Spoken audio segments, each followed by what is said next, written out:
Greetings, YouTubers. This is Hellshade2, and this video is entitled Questions. Now, just recently, I was asked by InReasonWeTrust to answer a few questions, and I am going to do my best to do so right now in as quick a time as possible, because this is actually my second attempt at this, and the first video went about 14 minutes and 30 seconds, which was unacceptable for YouTube. So let's begin with question 1. If you could change one thing about the atheist community on YouTube, what would it be and why? Well, personally, as for myself, I don't think I'd change I don't think I really want to change anything about the atheist community on YouTube. And probably the main reason for that would be for the fact that the way people are, the way people act, is not due totally to one specific idea, belief, or anything along those lines. So to say there's something wrong with the atheist community or something that might need to be changed, I don't go with it. You know, it's like people are going to be people, and people are going to do and say what they think need to be done and said. And I don't know a better way to explain it. So I don't think anything really needs to be changed. So we're going to move on with question number 2. Another question number 2 is, if you could convince just one religious person to abandon their beliefs, who would it be and why? Well, I'm not sure that I really like to recall what I tried doing, shall we say, hoping to make somebody change their beliefs. That's not my idea of what's going on here when I put out my opinions. It's more to the point of trying to make people think, okay? Because if you can make somebody actually start thinking about the things they're doing instead of just following it because it was told to them by such and such a person, parents, teachers, whatever, you know, then you stand more of a chance of that person changing their own mind. Okay? You know, so I don't know. I mean, I don't think it's just a matter of convincing anybody to change their mind. It's just a matter of trying to make people think more critically about things. So, I don't know. We'll leave that at the moment. Question number 3. What was your religious upbringing, and how does it influence your opinion of religion? Well, I was raised Catholic. My mother and my sisters were always more religious than I was. My father wasn't really too religious as I can recall. Another big story there. We're not going to get into that, but the main thing is my mom taught me, you know, religion. I went to classes, no religious classes, and at the local church, you know, and all that, you know, learned about religion and God and all that.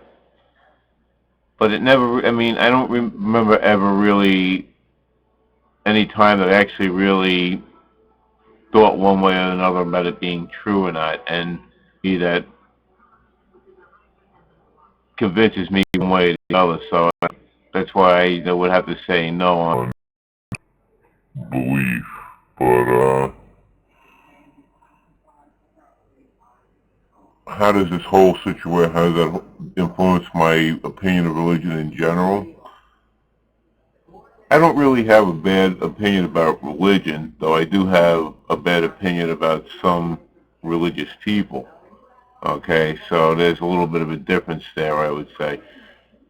Religion as a crutch for some people, I guess, you know, makes them feel better about themselves or lessens that fear of death or whatever. I mean, that's probably more about what religion is about more than anything else. You know, so I mean, how does it influence my opinion of religion? It doesn't make me think better or worse of religion. I mean, if it's something he believes in it, and it's something if you want to believe in it, it makes you feel better. In my opinion, as long as you don't try and push it on anybody else, then religion is just fine, you know. But once you get past having it for yourself and trying to push it on people, then that's where it goes off there. I don't know if I answered that question quite as well as I could have, but that's the best we got. All right, we're at 5:30 here, so I got to move on. Question 4. What's your most controversial viewpoint as far as general attitudes amongst other atheists go? Hmm. Quite honestly, I don't think I really have a controversial viewpoint. There are some issues out there that I think are controversial, but as far as having a particular viewpoint, I don't really think I have one. You know, maybe I can go back to that and re-answer that some other time, but don't really think I really have a controversial viewpoint. You know, I just talk about things that bother me or I think need to be talked about. No, other than that. All right, question number 5. What scientific endeavor excites you the most? Well, I kind of like this question just a little bit. There are certain things that, I mean, I like anything scientific, quite honestly. You know, anything that just like makes you think a little bit more about the universe and such. You know, I'm more partial myself to things having to do with space. Okay, myself. You know, space exploration. Amongst the main things of science. So as you can tell by a lot of my videos, I do like to keep an eye somewhat on evolutionary aspects of science as well. So I guess you could say right now it's mainly space exploration and things having to do with space that interest me more than anything else. So, all right, question 6. Of the 4 horsemen, Dawkins, Dennett, Hitchens, and Harris, who is your favorite and why? I don't think I really have a favorite, okay? But if you want to take them in a particular order, it would be a toss between Dawkins and Harris for first, with Hitchens and Dennett last. So that's just the way I like. You know, Dawkins. I love listening to Dawkins talk. I know. I haven't actually recall hearing Mr. Harris talk, but I do. I have read a lot of his work, and not his work, his books, but I have a lot of articles that were written by him. You know, so I have I guess maybe less of a feel of the actual person, but from the way it's written, he seems like a very personable person and has very good ideas as far as the whole issue goes. All right, so the last question, 'cause we're coming up on 8 minutes here. What is your least favorite theistic argument, and how do you go about refuting it? Okay. Probably one of the biggest theistic arguments that drive me crazy is when you ask a theist to bring up proof of their arguments, they point to the Bible and say, "Here it is," you know, and then you have to go out and point out to them, well, if the Bible, is proof of, shall we say, God and disciples and angels and everything else, then I can pick up a book, called The Hobbit, and say, well, this is proof that elves, hobbits, trolls, wizards, and other odd demons and such all existed as well.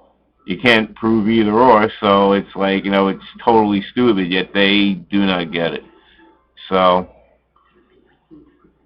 alright, that's question 7, and we're done.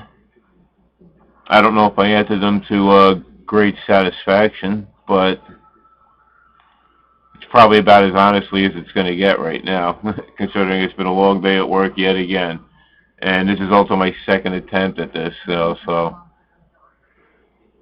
we'll let it stand on this, and you can pass on your questions and on any of these points, and I'll answer as best I can. Anyway, that is all for now, so have a great day, and take care.